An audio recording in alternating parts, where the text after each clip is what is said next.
وعلى آلك وأصحابك يا حبيب الله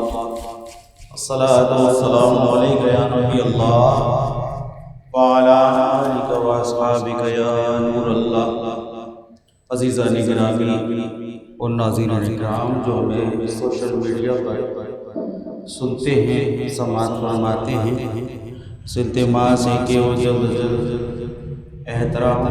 اور اکرام کے ساتھ اپنے نشستوں پر بیٹھ جائیں. انشاءاللہ کچھ لمحات میں استاذ العلماء مفتی محمد آصف مدنی دامت برکاتہ القدسیہ جلوہ افروز ہونے والے ہیں اور اپنے نورانی اور عرفانی بیان سے ہمارے گروپ کو منور فرمائیں گے. اور آپ سے ایک اور التجا ہے کہ اس چینل فیض نثاریہ کو آپ زیادہ سے زیادہ شیئر فرمائیں تاکہ اور لوگوں تک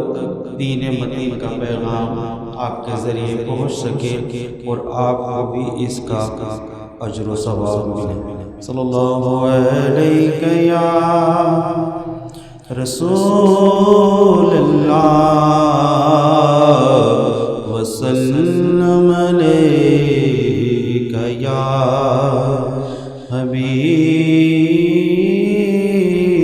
اللہ. سرور کہو کہ مالک و مولا کہوں تجھے، سرور کہوں کہ مالک و مولا کہوں تجھے،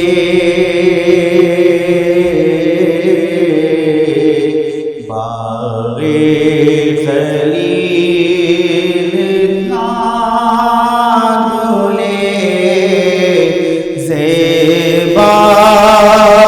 کہوں تجھے، فرمان نصیب ہوں تجھے، امید کا کہوں، جانے مراد کانے تمنا کہوں تجھے، جانے مراد کانے تمنا کہوں تجھے،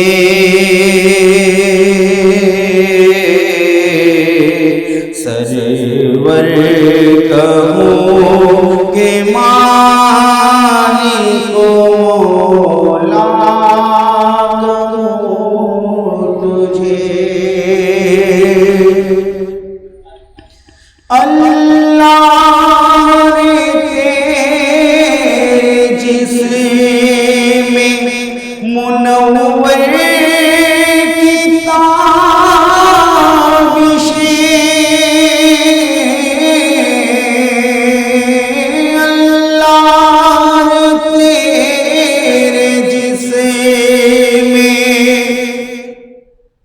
منور کتابش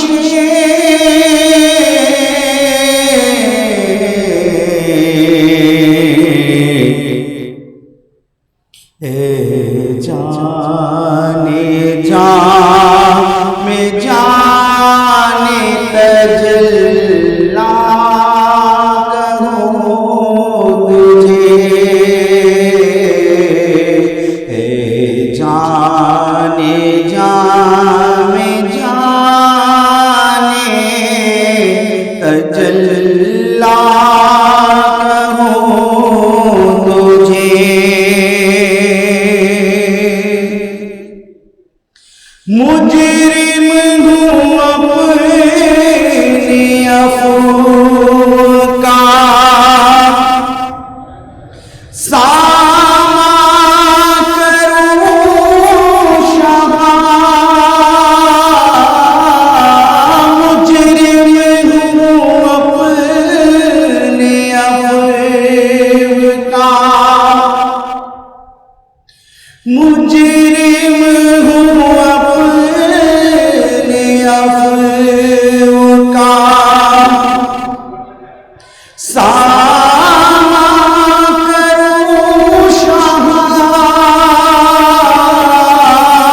شفیع روزے جزا کا کروں تجھے،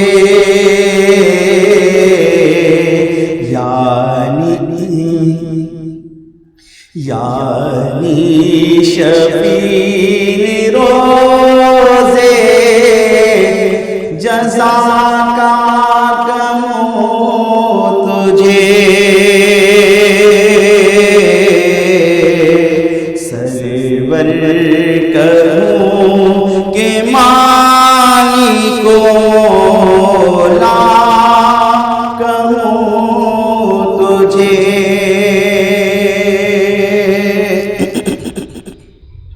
آقا تیرے تو بس بے تنہائی سے بری، تیرے تو بس بے تنہائی سے بری،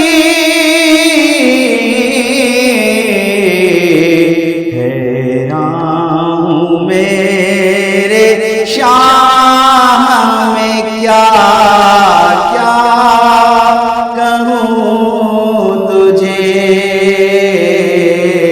حیران ہوں میرے شاہ میں کیا کیا کہوں تجھے، چنے کے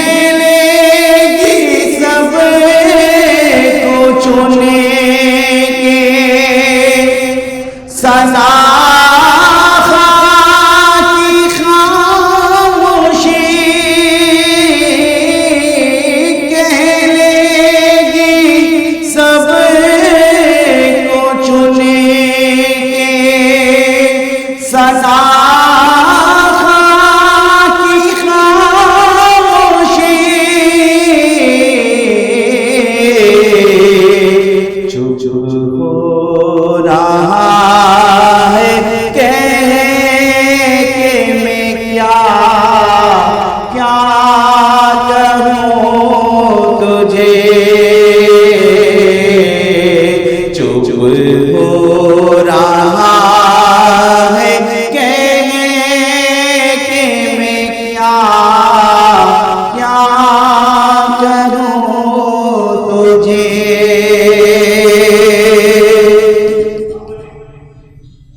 لیکن رضا نے خط میں سخن سے میں کر دیا، لیکن رضا نے خط میں سخن سے میں کر دیا،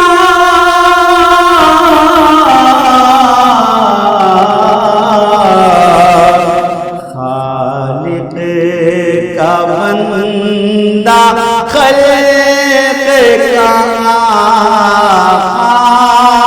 کہوں تجھے، خالق کا بندہ خلق کا کہوں تجھے، سرور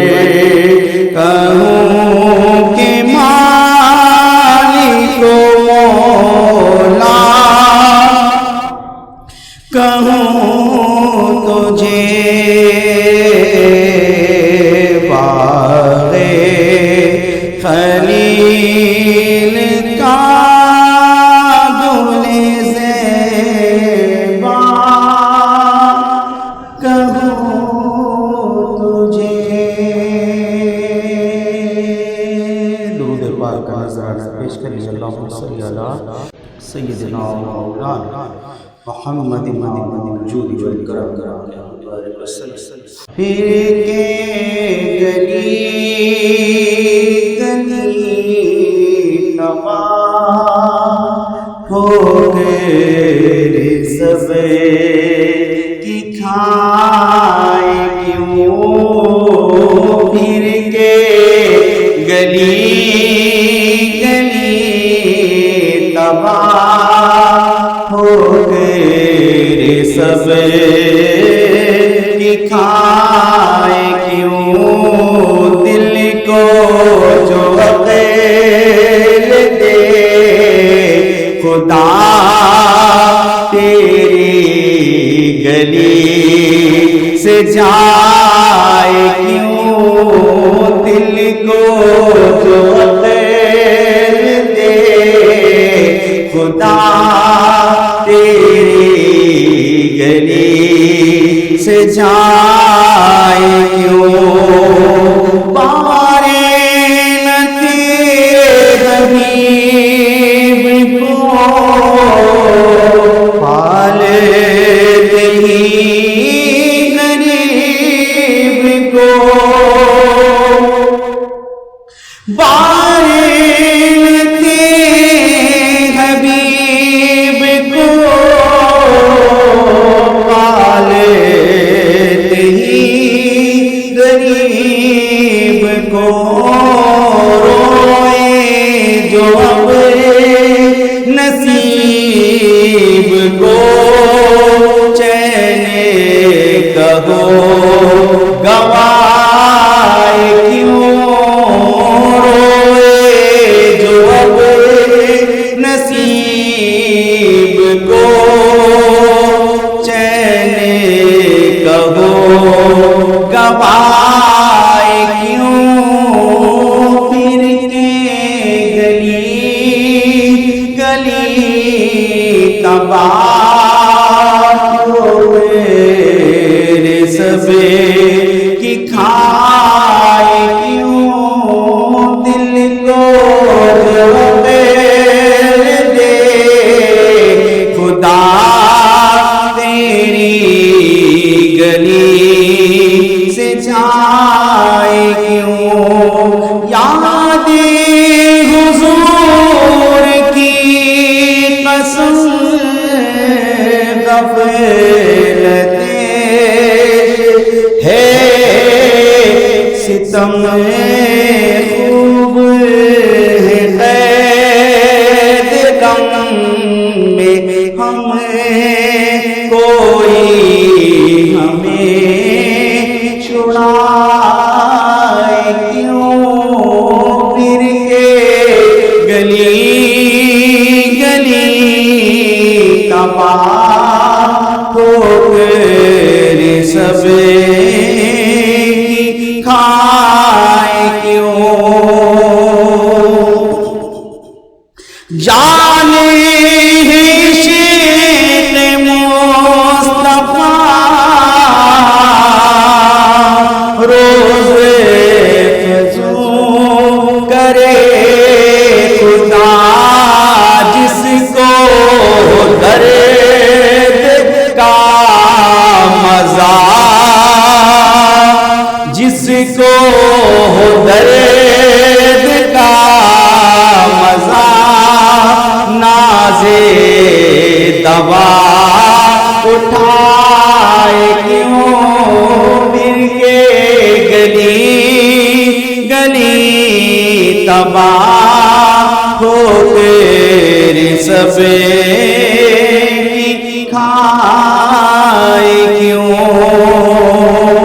ہے تو رضا نراس ستم جرم پہ گئے لجائے ہمیں کوئی بجائے سوز غم سازے طرب بجائے کیوں پھر کے گلی گلی تباہ سب کی کھائے کیوں الحمدللہ ثم الحمدللہ الحمدللہ استاذ علامہ حضرت علامہ مولانا مفتی محمد آصف مدنی دامت برکاتہ القدسیہ ممبر پر جلوہ افروز ہو چکے تھے۔ وہ حضرات جو میری آواز سے بات فرما رہے ہیں، ان سے التماس ہے کہ جلد از جلد جامع مسجد مصطفیٰ میں تشریف لا کر اور اس بابرکت اور نورانی خطاب سے اپنے قلوب کو منور فرمائے۔ نعرہ استقبال کیجیے، نعرہ تکبیر، نعرہ تکبیر، نعرہ رسالت، نعرہ حیدری، نعرہ غوثیہ، علماء الحمدللہ رب العالمین، والصلاة والسلام على سید الانبیاء والمرسلین وعلى آلہ واصحابہ اجمعین، اما بعد فاعوذ باللہ من الشیطان الرجیم، بسم اللہ الرحمن الرحیم۔ قال اللہ تبارک وتعالی فی سورة البقرہ: الطلاق مرتان فإمساك بمعروف أو تسريح بإحسان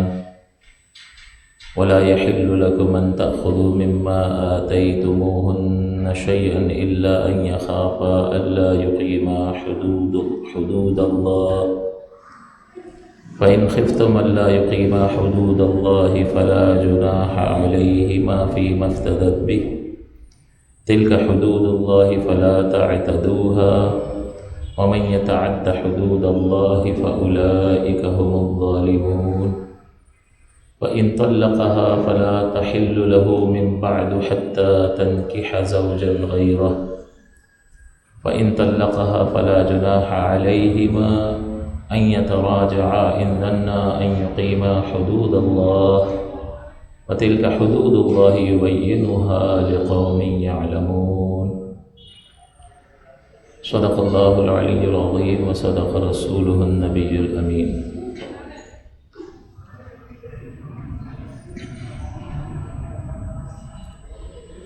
آج جو آیت مقدسہ آپ کی خدمت میں تلاوت کی، اس میں اللہ تعالیٰ نے طلاق کے احکامات کو ذکر فرمایا ہے۔ اس سے پہلے ترتیب وار جو ہم بیان کر رہے تھے، اس میں نکاح کا تفصیل سے ذکر ہوا، اور 2 جمعے جو ہے مسلسل اس پر کلام ہوتا رہا۔ ابھی بھی مزید گنجائش ہے، اور حقوق زوجین پر کہ کیا کیا وہ حقوق ہیں جو شوہر کو معلوم ہونے چاہیے اور اس پر لازم ہیں، واجب ہیں، اور عدم ادائیگی کی صورت میں وہ گناہ گار ہوتا ہے۔ اسی طرح سے کیا کیا حقوق ایسے ہیں جو بیوی پر لازم ہیں، وہ بھی گنوا دیے جائیں گے انشاءاللہ کسی جمعے میں،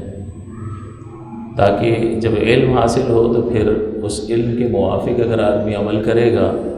تو پھر اس میں بہت زیادہ برکت ہوگی، کیونکہ شریعت پر عمل کرنے میں، اللہ اور اس کے رسول کے حکم کے مطابق زندگی گزارنے میں، اور اپنی مرضی سے اپنے نفس کے مطابق زندگی گزارنے میں زمین آسمان کا فرق ہے۔ ہم بہت سارے معاملات میں ذہین لوگوں سے مشورہ کر رہے ہوتے ہیں، بتاؤ کیا کرنا چاہیے۔ انویسٹمنٹ کرتے ہیں تو بہت سارے کامیاب تجربے کار کاروباری حضرات سے مشورہ کرتے ہیں، تاکہ کیونکہ ان کا روزمرہ کا معمول ہوتا ہے، تو ہم کسی دھوکے سے، نقصان سے، کسی غلطی سے اور کسی جلد بازی میں کیے گئے فیصلے کے نقصانات سے اپنے آپ کو محفوظ کر سکیں، تو ہم کسی تجربے کار سے مشورہ لیتے ہیں جس کی اسٹڈی ہوتی ہے، جو کاروبار کر رہا ہوتا ہے۔ لیکن بہرحال وہ انسان ہے، اس سے بھی غلطی ہو سکتی ہے۔ بعض اوقات جن حالات کو دیکھ کر وہ مشورہ دے رہا ہوتا ہے، وہ حالات ہی بدل جاتے ہیں اور اس کا بتایا ہوا مشورہ بھی غلط ہو جاتا ہے۔ یہ انسان ہے، اس کی لمٹس ہیں، اس کی حدود ہیں، لیکن ان تمام لمٹس، ان تمام حدود اور غلطی کے امکانات کے باوجود انسان اس سے مشورہ کر کے قدم اٹھا رہا ہوتا ہے، تو پھر اللہ تبارک و تعالیٰ کی ذات پاک اور اس کے رسول مکرم صلی اللہ علیہ وسلم کی ذات پاک کہ جہاں غلطی کا امکان نہیں، علم اس ذات پاک کا کامل ہے، اور وہ جو بھی حکم ارشاد فرماتا ہے، جو بھی طریقہ ارشاد فرماتا ہے، اس میں ہزارہ حکمتیں پوشیدہ ہوتی ہیں، ہمارے لیے بہترین فوائد ہوتے ہیں، اور چونکہ غلطی کا امکان نہیں ہے، لہٰذا کسی بھی نقصان کا اندیشہ نہیں ہوتا، راحت ہی راحت ہے، سکون ہی سکون ہے، اطمینان قلب ہے، اور اللہ تعالیٰ کی طرف سے مسلسل رحمتوں کا نزول ہوتا ہے۔ تو عقلی اعتبار سے بھی جب بندہ یہ مان لیتا ہے کہ کسی سمجھدار سے مشورہ کر کے کام کرنا چاہیے، اور وہاں جہاں غلطی کا امکان بھی وہ تسلیم کرتا ہے کہ ٹھیک ہے بھائی انسان ہے، بھائی جو آپ اپنے لیے کر رہے ہو وہ ہمیں مشورہ دے دو، اور بندہ سامنے والا بھی یہی کہتا ہے بھائی دیکھو میں یہ کام کر رہا ہوں اور جو خود کر رہا ہوں وہ مشورہ تمہیں دے رہا ہوں، مجھے ٹھیک لگ رہا ہے، اپنے پیسے کا تو میں دشمن نہیں ہوں نا، تو جو میں اپنے لیے کر رہا ہوں وہ آپ کو مشورہ دے رہا ہوں، باقی نصیب کی بات ہے، ہو سکتا ہے نقصان بھی ہو جائے۔ تو اس کو تسلیم کرنے کے باوجود انسان ایک سمجھدار اور تجربے کار سے مشورہ لے کر اس کے موافق عمل کر رہا ہوتا ہے اور انویسٹ کر رہا ہوتا ہے اپنے سرمایے کو۔ تو یہ زندگی جو ہے وہ ہمیں کہاں انویسٹ کرنی چاہیے؟ اس ہی مشورے اور ہدایت کے مطابق کرنی چاہیے جو اللہ تعالیٰ کی طرف سے آیا ہے، جس کا علم کامل ہے، جس میں خطا کا کوئی امکان نہیں ہے، اور ساری کائنات بھی اس کی ہے اور آخرت بھی اس کی ہے، کہ اسی سے ہمیں پھر اس کے فضل سے اس کا بہترین بدلہ بھی حاصل کرنا۔ تو لہٰذا یہ عقلی گفتگو بھی ہمیں اس بات کی طرف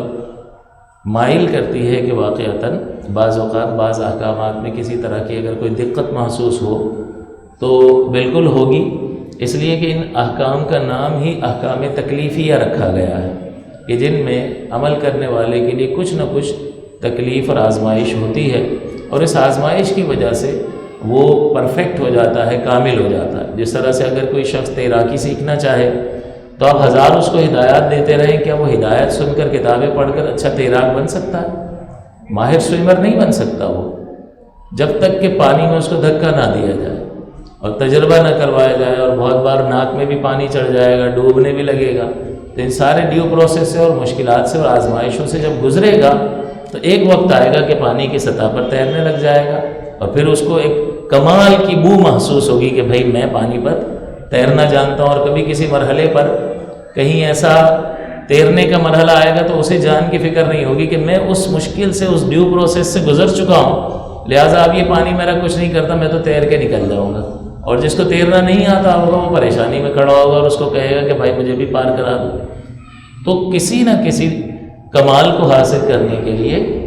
ہمیں ایک مشقت بھرے مرحلے سے گزرنا ہوتا ہے، جب اس سے گزر جاتے ہیں تو پھر کامل ہو جاتے ہیں۔ اسی طرح سے اللہ تعالیٰ جب احکامات ہمیں عطا فرماتا ہے تو ان میں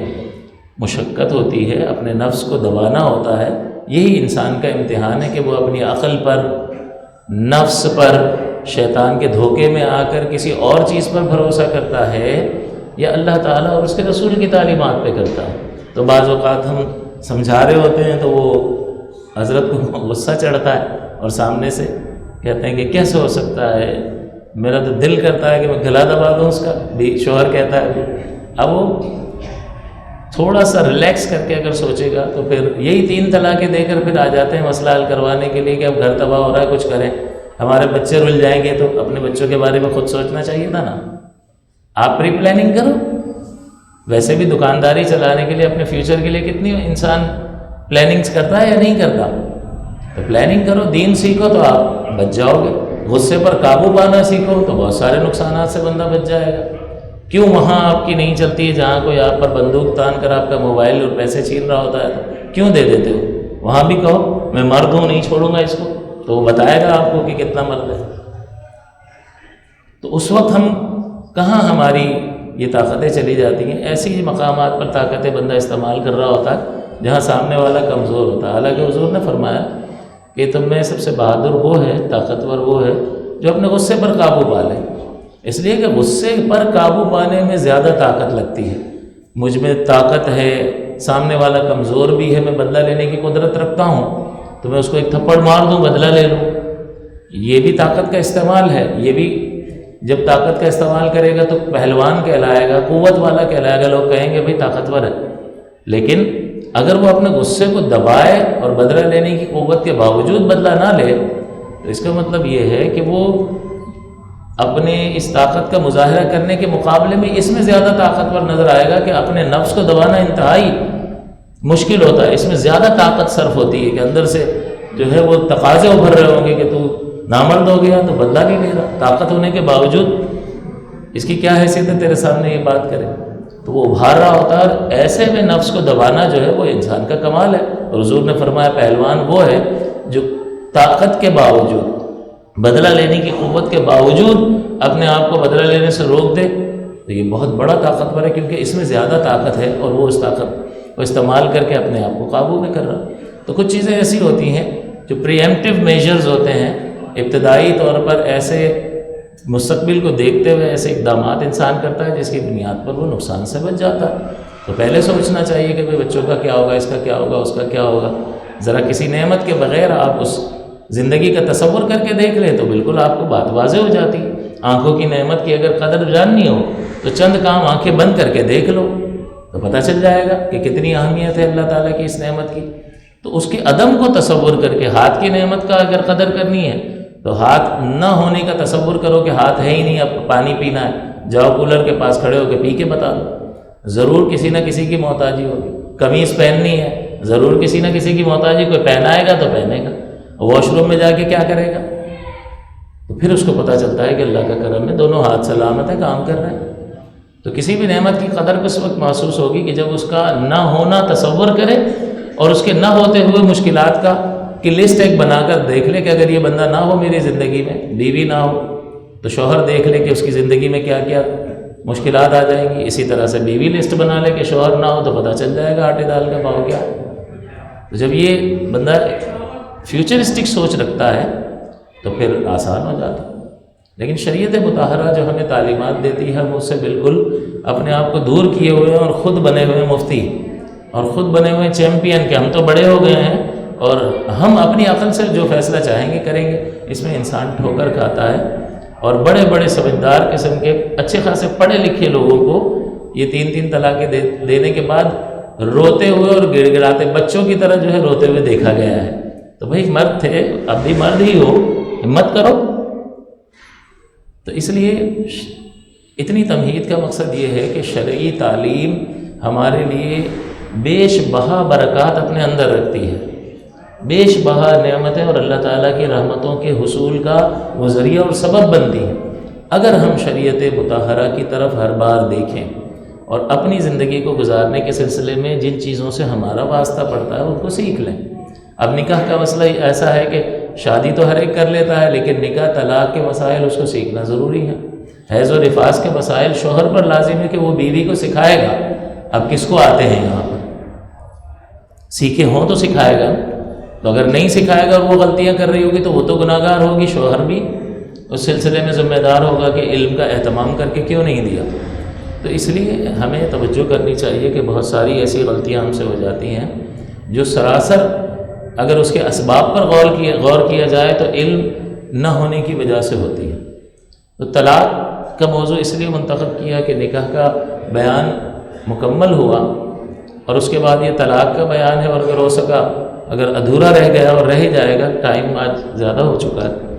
اگلے جمعے بھی انشاءاللہ اسی کو کنٹینیو کریں گے اور مکمل طور پر اس کو 3 طلاقوں وغیرہ کا مسئلہ ایک بار بیان کر کے پھر وہ ویڈیو پہ بھی آ جائے گا، تو جب چاہیں دیکھ لیں۔ اس کے بعد اعلیٰ حضرت امام اہل سنت نے اولاد کی تربیت سے متعلق ایک رسالہ مرتب فرمایا اور اس میں کثیر حقوق لکھے جو والدین پر اولاد کے حق سلسلے میں ہیں۔ اس میں بہت سارے حقوق لازم ہیں کہ جن کے بغیر چارہ کار نہیں ہے، اور کچھ ایسے ہیں کہ جن میں چوائس ہوتی ہے کہ آپ کریں یا نہ کریں، لیکن بہرحال علماء کرام جو ہے قرآن اور حدیث کی روشنی میں جب کوئی نتیجہ نکال کر کسی بات کو بیان کرتے ہیں تو اگرچہ شریعت کی طرف سے وہ لازم نہ کی گئی ہو لیکن اس پر عمل میں ہزارہا برکات اور بہترین ثمرات پوشیدہ ہوتے ہیں۔ تو اگر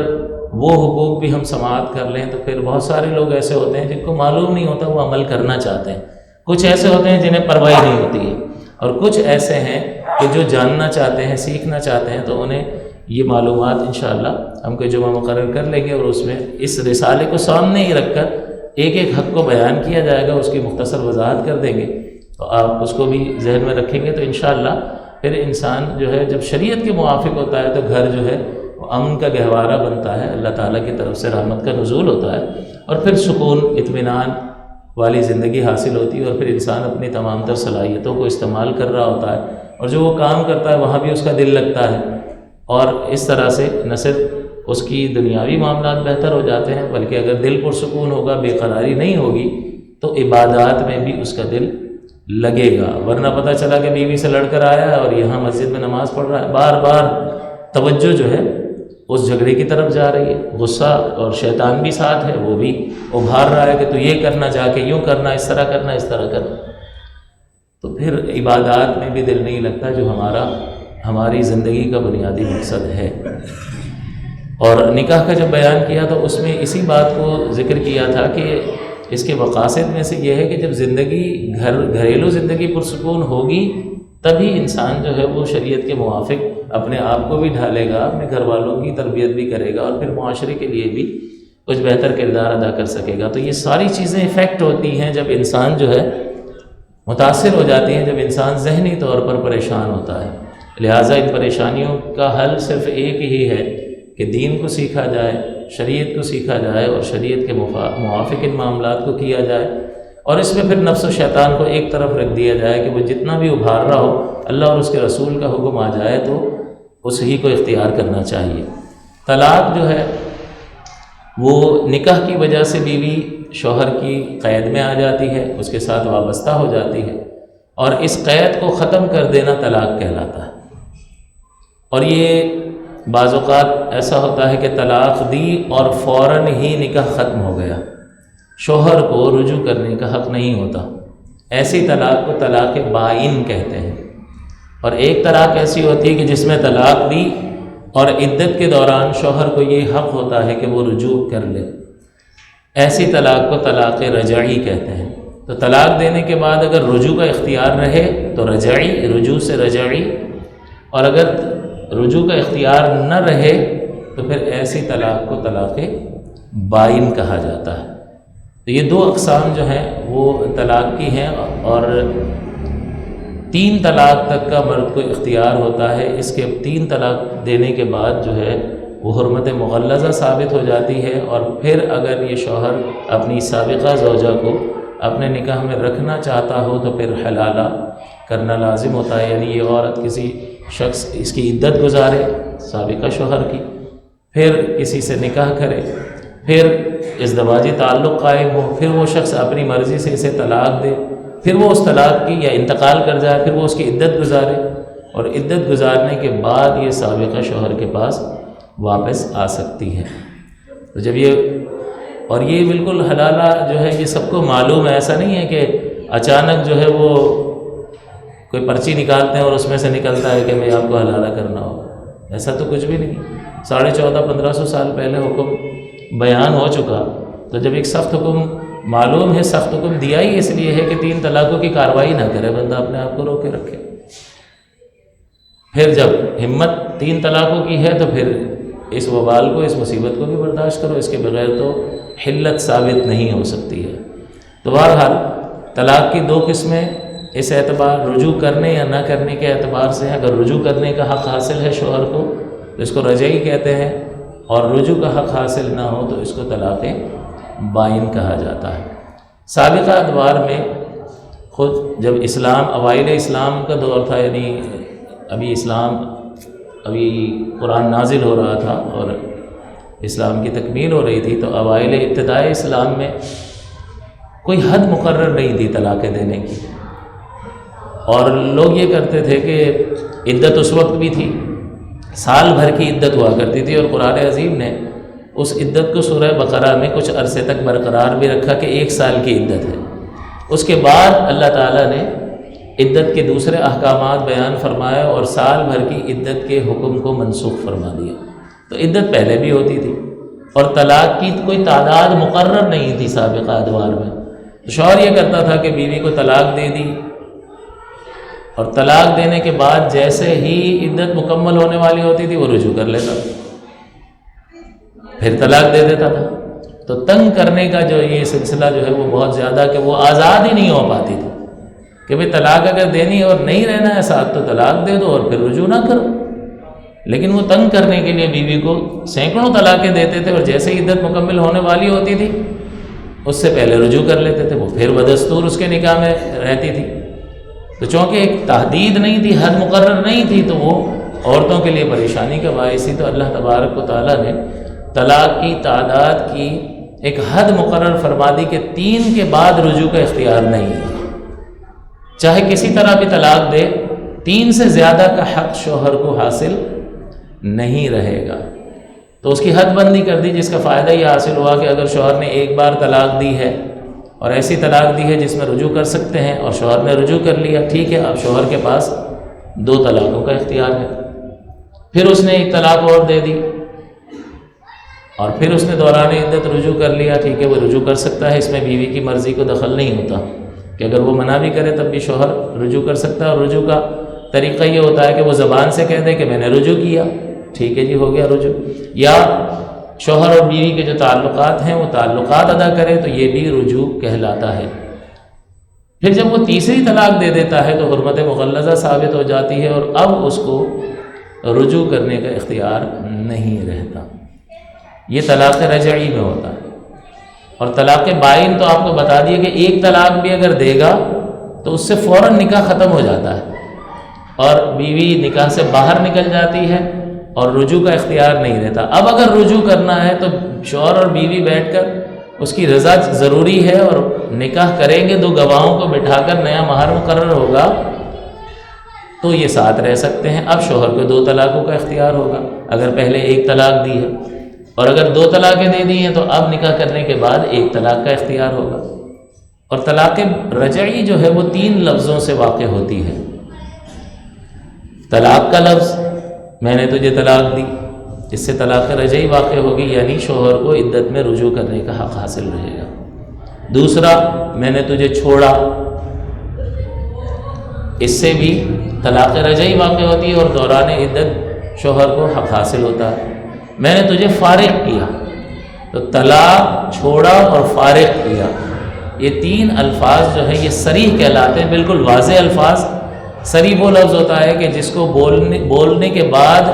ایک ہی چیز کی طرف ذہن جائے، تو ان الفاظ کو بولنے کے بعد طلاق ہی کی طرف ذہن جاتا ہے اور کسی معنی کی طرف ذہن نہیں جاتا، تو ایسا لفظ جس کا ایک ہی معنی ہو اور اسی معنی کی طرف ذہن جا رہا ہو تو اس کو صریح کہتے ہیں۔ تو طلاق کے باب میں یہ 3 الفاظ صریح ہیں کہ میں نے تجھے طلاق دی، یا میں نے تجھے چھوڑا، یا میں نے تجھے فارغ کیا۔ طلاق، چھوڑا اور فارغ کیا، جب اس لفظ سے طلاق دے گا تو طلاق رجعی واقع ہوگی،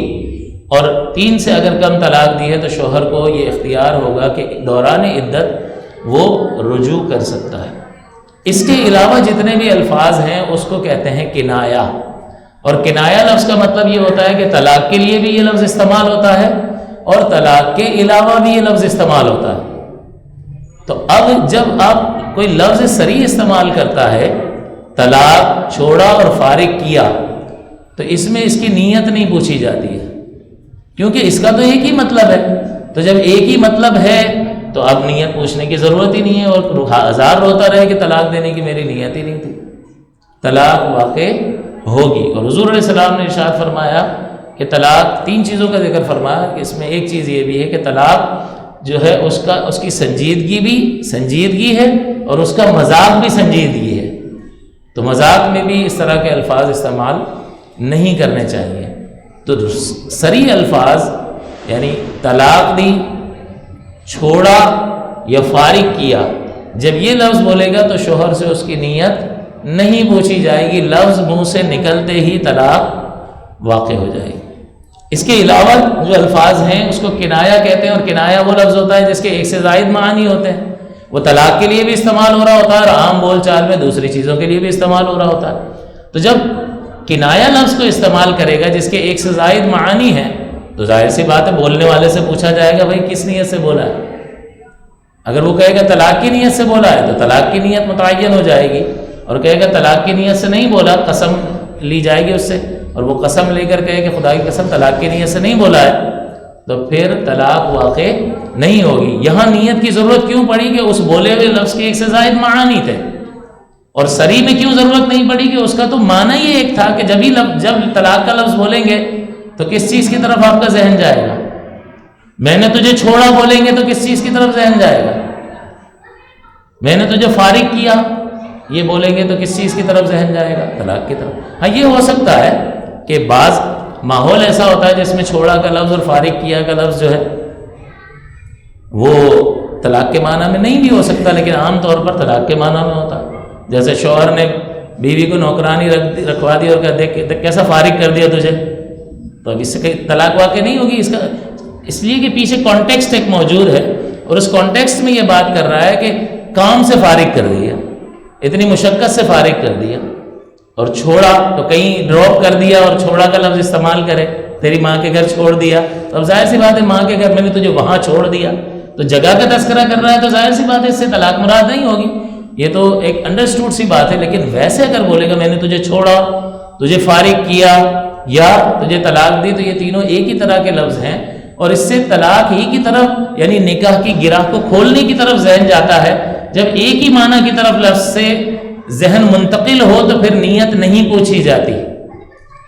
تو ان تین الفاظ میں وہ ہزار روتا رہے کہ خدا کی قسم میری نیت طلاق کی نہیں تھی، اس کی اس نیت کا کوئی اعتبار نہیں ہے، لفظ بولا کیوں؟ میں کہوں پانی پلاؤ اور کہوں میں پانی کی نیت نہیں تھی، آپ مانو گے؟ آپ کہو گے آپ نے پانی کا لفظ بولا ہے اور اس لفظ پانی سے ایک ہی لیکوڈ مراد ہوتا ہے، لہٰذا آپ کی نیت کا کوئی اعتبار نہیں ہوگا۔ تو ایسا لفظ کہ جس سے ذہن انتقال ذہن اس ایک ہی معنی کی طرف ہو تو نیت نہیں پوچھی جاتی۔ اس کے برعکس اب اس کی ضد بنا لو کہ ایسا لفظ بولا جس میں ایک سے زیادہ معانی ہو، تو اب سامنے بولنے والے سے پوچھیں گے یا نہیں پوچھیں گے، یا خود ہی اپنے طور پر چودھری بن کے فیصلہ کر لیں گے کہ طلاق ہو گئی؟ بھائی ہمیں کیسے پتہ چلا کہ اس کے دل میں کیا ہے اور اس نے کس چیز کا ارادہ کیا؟ ارادہ تو اللہ تعالیٰ جانتا ہے، یہ جو شخص ارادہ کر رہا ہے اس کو معلوم ہے کہ اس نے کیا ارادہ کیا۔ تو اگر ہم کسی کے دل پر حکم لگائیں گے تو یہ تو بدگمانی ہے، اور بدگمانی حرام ہے۔ لہٰذا ایسا لفظ استعمال کیا کہ جس کے ایک سے زائد معنی نکلتے ہیں، تو پھر شوہر سے پوچھا جائے گا کہ اس کی نیت طلاق کی تھی یا نہیں تھی۔ تو کنایہ لفظ وہ لفظ ہوتا ہے جس میں ایک سے زائد معانی ہوتے ہیں، جو طلاق کے لیے بھی استعمال ہوتا ہے اور اس کے علاوہ بھی استعمال ہوتا ہے۔ جب کنایہ لفظ طلاق کے لیے بولا جائے گا تو شوہر کی نیت پوچھی جائے گی۔ مثال کے طور پر جھگڑا ہو رہا ہے اور بیوی نے کہا مجھے طلاق دے دو، شوہر نے کہا دفع ہو، نکل یہاں سے۔ اب یہ دفع ہو کا لفظ جو ہے یہ دو احتمال رکھتا ہے، دو معانی رکھتا ہے کہ یہاں سے ہٹ جا میرے سامنے سے ورنہ کچھ منہ سے نکل جائے گا، یہ بھی اس کا معنی ہے۔ اور دوسرا یہ اچھا طلاق مانگ رہی ہے، جا طلاق دی۔ دفع ہو میں طلاق کا معنی بھی مراد ہو سکتا ہے، اور دفع ہو میں اس کا جو سوال کر رہی ہے، جو مطالبہ کر رہی ہے، اس کو رد کرنے کا معاملہ بھی، ہٹ جائے یہاں سے میرے سامنے سے۔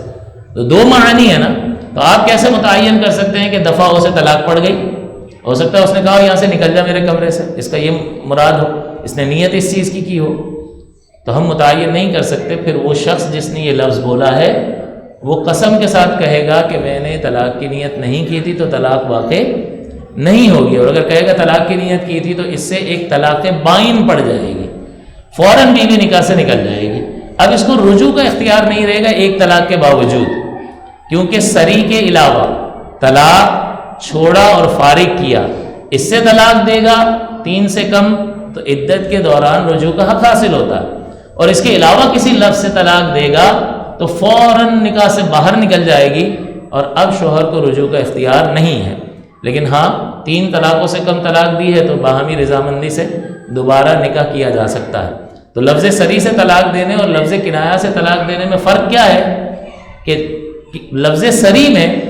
انسان کو اختیار ہوتا ہے شوہر کو کہ وہ خود رجوع کر لے، بیوی کو پوچھنے کی ضرورت نہیں ہے، وہ ہزار منع کرتی رہے، وہ بدستور اس کی بیوی رہے گی۔ لیکن کنایہ لفظ طلاق دے دیں گے تو پھر بیوی کی رضامندی ضروری ہے۔ یہ بالکل ایسا ہی ہوگا کہ ایک نیا رشتہ بھیج رہے ہیں اور وہ سامنے والا راضی ہوگا تبھی تو نکاح ہوگا نا، ورنہ تو ہر ایک 50% تو ہر ایک راضی ہوتا، دوسری طرف سے یہ حامی چاہیے ہوتی ہے نا۔ آپ سمجھے میری بات کو کہ دولہا تو ہمیشہ راضی ہوتا ہے 4 شادیاں کرنے کے لیے، اصل تو سامنے سے رضامندی، تو 50% ہوگا نہیں تو نکاح ہوگا کیسے؟ تو کنایہ لفظ سے طلاق دینے سے عورت نکاح سے نکل جاتی ہے، اور اب اگر 3 سے کم طلاق دی ہے اور اسے اپنے نکاح میں رکھنا چاہتا ہے تو دوبارہ نکاح کرنا ہوگا، اور ظاہر سی بات ہے دوبارہ نکاح کریں گے تو دونوں فریقین کی رضامندی ضروری ہے، لہٰذا اس عورت سے بھی پوچھا جائے گا۔ پھر بس وہ کوئی بارات لانے کی ضرورت نہیں ہے، وہ بیٹھیں اور 2 آدمی کے سامنے ایجاب و قبول کر لیں کہ میں نے تم سے اتنے مہر کے بدلے میں نکاح کیا، عورت کہ میں نے قبول کیا، یہ ہو گیا جی نکاح۔ اور نکاح ہے اس ایجاب و قبول کا نام ہے، اس سے معرض وجود میں آ جاتا۔ یہ تو ہم نے اپنا ایک بنا لیا کہ ہم لوگوں کو جمع کرتے ہیں، خطبہ سنت ہے بہرحال، لیکن خطبہ سنت ہے، اگر نہیں پڑھا تو بھی ٹھیک ہے۔ تو یہ نکاح کا طریقہ ہے کہ عورت و مرد بیٹھ جائیں، آپس میں ایجاب و قبول کریں، اور 2 مرد یا 1 مرد اور 2 عورتیں گواہ ہو جائیں تو یہ نکاح دوبارہ ہو جائے گا، اور شوہر کو پھر دوبارہ مہر دینا ہوگا۔ تو یہ طلاق کی اس اعتبار سے 2 قسمیں ہیں، لفظ کے اعتبار سے 2 قسمیں، صریح اور کنایا۔ صریح کا مطلب جس میں عدت کے دوران رجوع کر سکتا ہے، اور یہ لفظ طلاق چھوڑا اور فارغ کیا سے ہوتا ہے، اور اس کے علاوہ جو بھی لفظ استعمال کریں گے اس سے طلاق کے بائن پڑے گی، اس لفظ کو لفظ کنایا کہتے ہیں، اور اس میں رجوع کا حق نہیں ہوتا۔ ہاں، دونوں باہمی رضامندی سے دوبارہ نکاح کر سکتے ہیں بغیر حلالے کے، اگر 3 سے کم طلاق دی ہے۔ تو اللہ تعالیٰ نے یہاں جو ذکر فرمایا طلاق مرتان، کہ طلاقیں 2 ہیں۔ اب وہ تعداد حد بندی کی جا رہی ہے کہ ابتدائی اسلام میں کثیر طلاقیں دے دیتے تھے اور رجوع کر لیتے تھے، تو عورت پھنسی رہتی تھی، پریشان رہتی تھی، شوہر ظلم کر رہا ہے، تو اللہ تعالیٰ نے حکم بیان فرما دیا، یعنی اس اعتبار سے ظلم کر رہا ہے کہ بھئی اس کو آزاد کر دو، اگر نہیں رکھنا ہے تو چھوڑ دو۔ تو اللہ تعالیٰ نے حد بندی کر دی تاکہ عورتوں کو آسانی اور سہولت ملے اور ریلیف ملے۔ اب طلاق مرتان، طلاقیں 2 ہیں، یعنی یہ 2 طلاقیں وہ ہیں کہ جس کے بعد انسان رجوع کر سکتا ہے۔ جہاں تیسری طلاق دے دی وہاں معاملہ ختم ہو جائے گا، اور پھر وہی حلالے کی بات جو میں نے آپ کی خدمت میں ذکر کی۔ اور اس سے کوئی بھی انکار نہیں کرتا کہ، یعنی اس بات سے کوئی بھی انکار نہیں کرتا کہ الگ الگ طور پر جب 3 طلاقیں واقع ہو جائیں گی تو یہ حرمت مغلظہ اور حلالے کا بھی کوئی انکار نہیں کرتا۔ وہ الگ بات ہے کہ ایک وقت میں دی، ایک مجلس میں دی تو اس کا مسئلہ ہے، اور جمہور اس پر متفق ہے، اس پر آگے جا کر ہم بات کر لیں گے۔ یہاں ابتدائی طور پر اللہ تعالیٰ فرماتا ہے الطلاق مرتان، کیونکہ وہاں وہ سینکڑوں طلاقیں دے رہے ہیں اور عدت سے پہلے رجوع کر رہے ہیں، تو پہلے اس کی حد بندی فرمائی کہ رجوع والی طلاق اگر دینی ہے تو تمہیں 2 بار رجوع کا اختیار ہے۔ طلاقیں 2 ہیں جس میں رجوع ہو سکتا ہے۔ پھر آگے جا کے تیسری طلاق کا ذکر اللہ تعالیٰ نے فرمایا کہ اگر شوہر تیسری طلاق دے دے، دوبارہ یہاں فرمایا الطلاق مرتان، طلاقیں 2 ہیں۔ اب دیکھیں یہاں پر اللہ تعالیٰ نے فرمایا 2 طلاقیں ہیں، کیا کوئی لفظ ذکر فرمایا کہ علیحدہ علیحدہ موقعوں پر دی جائے یا ایک ساتھ دی جائے؟ Is there any condition in this ayah؟ کوئی اس میں شرط لگائی ہے اللہ تعالیٰ نے؟ تو اللہ تعالیٰ کا ایسا کلام کہ جس میں کوئی کنڈیشن، کوئی شرط نہ لگائی جائے، اس کلام کو کہتے ہیں مطلق، کہ اللہ تعالیٰ نے مطلقاً فرمایا ہے، کوئی کنڈیشن نہیں لگائی ہے۔ تو جب کوئی کنڈیشن نہیں لگائی جاتی تو پھر ساری صورتیں داخل ہو جاتی ہیں۔ الطلاق مرتان فرمایا، اگر یوں فرمایا جاتا کوئی شرط لگا کے کہ علیحدہ علیحدہ طور پر دی جانی چاہیے، تو پھر اس کنڈیشن کا دھیان رکھا جاتا اور ایک ساتھ دی گئی 2 طلاقوں کو نافذ نہیں مانا جاتا۔ لیکن اللہ تعالیٰ نے کیا فرمایا؟ الطلاق مرتان، طلاقیں 2 ہیں۔ اب 2 طلاقیں، اس کے بعد کیا ہے جی؟ تو اللہ تعالیٰ فرماتا ہے فَإِمْسَاكُمْ بِمَعْرُوفٍ أَوْ تَسْرِيحٌ بِإِحْسَانٍ۔ پھر ان 2 طلاقوں کے بعد امساکم بمعروف، روک لینا ہے بھلائی کے طریقے کے ساتھ۔ یہ رجوع کا تذکرہ ہو رہا ہے کہ 2 طلاقوں کے بعد روکنے کا اختیار حاصل ہے، چاہے 1 دی ہو چاہے 2 دی ہوں۔ فَإِمْسَاكُمْ بِمَعْرُوفٍ، تو یہ رجوع والی طلاقیں 2 ہیں۔ اس 2 کے بعد امساکم بمعروف، روک لینا ہے بھلائی کے طریقے پر، رجوع کر لینا۔ تو پہلے رجوع کیا جاتا تھا کہ اس کو تنگ کرے، نہیں، اللہ تعالیٰ نے فرمایا تنگ کرنے کے لیے نہیں،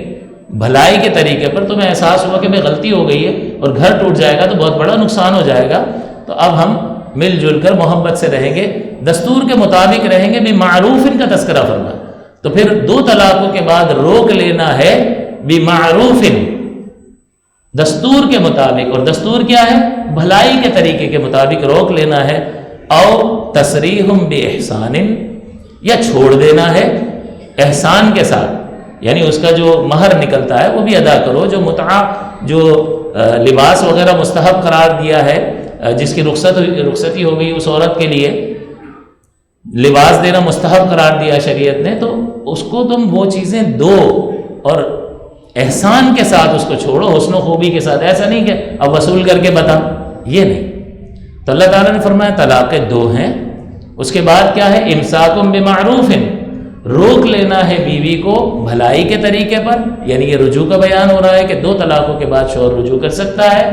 اور تسریح باحسان، یا حسن و خوبی کے ساتھ چھوڑ سکتا ہے۔ تو ولا یحل لکم ان تاخذوا مما آتیتموہن شیئا، اور نہیں حلال ہے تمہارے لیے اے شوہروں کہ تم لے لو ان چیزوں میں سے جو تم نے ان بیویوں کو دیا تھا، الا ان یخافا ان یقیما حدود اللہ، مگر یہ کہ تمہیں خوف ہے کہ تم اللہ کی حدود کو قائم نہ رکھ سکو گے۔ تو اگر یہ خوف ہو فإن خفتم، اگر تمہیں خوف ہو اللہ یقیما حدود اللہ کہ تم اللہ کی حدود کو قائم نہ رکھ سکو گے، فلا جناح علیہما فیما افتدت بہ، تو کوئی گناہ نہیں ہے تم دونوں پر اس بارے میں کہ وہ اس کا فدیہ دے دے۔ تلک حدود اللہ، یہ اللہ کی حدیں ہیں، فلا تعتدوها، ان حدوں سے تجاوز نہ کرو، آگے نہ بڑھو۔ ومن یتعد حدود اللہ، اور جو اللہ کی حد سے آگے بڑھتا ہے، فاولئک هم الظالمون، تو یہی لوگ ظلم کرنے والے ہیں۔ تو بیوی کو جو کچھ دیا ہے اس میں واپس لینے کے یہ چند احکام ہیں کہ بیوی اگر شوہر کو پیسے دے اور کہے مجھے طلاق دے دو تو یہ اس کا ذکر ہو رہا ہے، اس کو خلا کہا جاتا ہے۔ تو بہرحال وہ پیسے دینے کی صورت الگ ہے، لیکن ویسے طلاق دے رہے ہیں تو ان کو دی ہوئی کوئی بھی گفٹ تم واپس نہیں لے سکتے ہو۔ تو اس سے یہ معلوم ہوا کہ اللہ تعالیٰ نے جو یہ طلاق کی حد بندی فرمائی ہے، اس کے بعد تیسری طلاق کا ذکر کیا کہ اگر شوہر تیسری طلاق دے دے فَإِن طَلَّقَهَا، پھر اگر تیسری طلاق دے دے فَلَا تَحِلُّ لَهُ مِن بَعْدُ، تو نہیں حلال ہے اس شوہر کے لیے اس تیسری طلاق کے بعد کہ وہ اس سے رجوع کر لے۔ وَلَا تَحِلُّ لَهُ مِن بَعْدُ حَتَّى تَنكِحَ زَوْجًا غَيْرَهُ، یہاں تک کہ یہ عورت کسی اور شخص سے شادی نہ کر لے۔ یہاں پر حلالے کا بیان ہوا، تو دو طلاقوں میں اللہ تعالیٰ نے فرمایا کہ رجوع کا اختیار ہے، اور پھر تیسری طلاق میں فرمایا کہ اس کے بعد شوہر کے لیے حلال نہیں ہے حتیٰ کہ یہ زوجہ کسی اور شخص سے نکاح نہ کر لے۔ تو یہ حکم اللہ تعالیٰ نے طلاق کی حد بندی فرمائی، 3 میں اس کو مقید کر دیا، جو سینکڑوں طلاقیں دی جاتی تھی اس کو ختم کر دیا، اور عورت کو ایک راحت اور سکون اور ایک آسانی فراہم کی۔ اور جو پہلا حکم بیان فرمایا کہ رجوع کس میں ہو سکتا ہے، 3 سے کم طلاقوں میں رجوع کر سکتا ہے شوہر، 3 طلاقوں کے بعد حلالہ ضروری ہوتا ہے، اور یہ قرآن میں اللہ تعالیٰ نے بیان فرمایا۔ انشاءاللہ طلاق سے متعلق اگلے درس میں مزید وضاحت کے ساتھ اور چیزیں ذکر کی جائیں گی۔ اللہ تعالیٰ سے دعا ہے کہ اللہ تعالیٰ ان احکام کو یاد رکھنے کی توفیق عطا فرمائے۔ میں یہ نہیں کہوں گا کہ اس کے مطابق عمل کی توفیق عطا فرمائے کہ پتہ چلا گھر جا کے طلاقیں دے رہے ہیں، تو اس کو یاد رکھنے کی اور اس کے مطابق جو ہے وہ ڈھل جانے کی اور اپنے آپ کو سنبھالنے کی توفیق عطا فرمائے۔ آمین۔ وآخر دعوانا الحمدللہ رب العالمین۔